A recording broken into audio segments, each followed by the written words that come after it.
আসসালামু আলাইকুম রহমতুল্লাহ বারকাতুহু। আমি আসিম মাহমুদ সজীব ভুঁইয়া এবং মাহফুজ আলমকে নিয়ে কিছু কথা বলার জন্য উতলা হয়ে পড়ছে। ওরা কী জন্য পদত্যাগ করছে আমি বুঝতেছি না। এগুলো ফাইল না ওগুলো ফাইল না, কী বুঝে যে ওরা পদত্যাগ করলো। 3 মাস থাকলে 3 মাসে কত উপকার হইতো ওরা কল্পনা করে নাই, বুঝে নেই। ওরা নির্বাচনের ফান্দে পড়ে, এমপির লোভে পড়ে পদত্যাগ করে এগুলো করতে পারলো না, ওগুলো করতো না। ওরা থাকলে সর্বপ্রথম একটা কাজ করতে পারতো, সেটা হলো যে ওসমান হাদির বিচার। ওসমান হাদির বিচার হোক না হোক, একটা কিছু ভূমিকা রাখতে পারতো, বিএনপিকে আরও চাপে রাখতে পারতো, বা ওদের এন্টি পার্টিকে আরও কী করতে পারতো, টাইটে রাখতে পারতো। ওরা কনফার্ম দেব হচ্ছে বুঝি না, এদিকে হলো না ওদিকে হলো না। আসিফ মাহমুদ সজীব ভুঁইয়াকে তো কোনোরকম বাঁচা নিছে, জামাতে বিভিন্ন টেকনিকের কাছে, বিভিন্ন চাইলের কাছে, বিভিন্ন কলা কৌশলের মাধ্যমে আসিফ মাহমুদ সজীব ভুঁইয়াকে বাঁচিয়ে নিয়েছে। সংগঠনের জায়গায় দিয়ে নির্বাচন না করার অনুমতি লইয়া বিভিন্ন মাধ্যম দিয়ে ওকে বাঁচাই নিছে।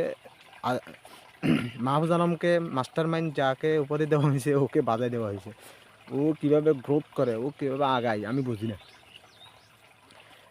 খেয়াল করে দেখেন, আসিফ মাহমুদ সজীব ভুঁইয়া যে পদত্যাগ করলো, ও মাথায় ঢুকতে পারলো না যে ও নির্বাচন করতে পারবে না। জামাতে ওদেরকে এমন শর্ত দিয়ে দলে নিছে। আসিফ মাহমুদ সজীব ভুঁইয়া, ভাই তোমাকে আমি নির্বাচনে নেবো, পালা কথা, মানে আমার ভাষ্য আর কি, আমাদের ভাষ্য আমি মনে করতেছি।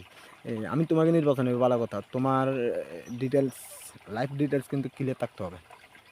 তুমি যে 1.5 বছরে যে দুর্নীতি করা নেই এরকম কোনো ডকুমেন্টারি দিতে হবে। এরকম বলে দল কী করা হয়েছিল, এনসিপিকে জুড়ে নেওয়া হয়েছিল। এখন দেখেন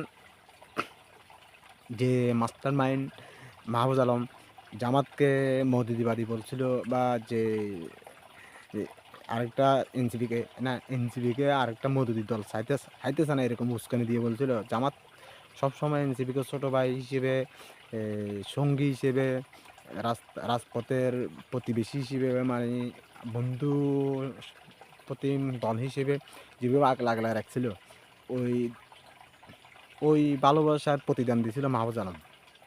জামাত তারপরও ওগুলো মনে রাখে না। আসিফ মাহমুদ সজীব ভুঁইয়ার এত কিছু দেখার পরও এনসিপিকে জুটে নিয়ে এনসিপির লাভ করছে, বুঝতে নেই।